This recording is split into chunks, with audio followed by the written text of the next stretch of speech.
Meron lang hapon. Okay.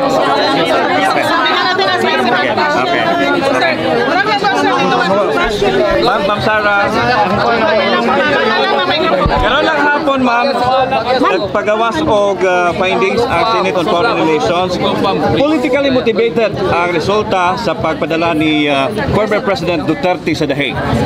Oh yes, clearly walay under ang ato ang gobyerno kundi tungod sa politika, tungod sa midterm elections ug tungod sa 2020 elections.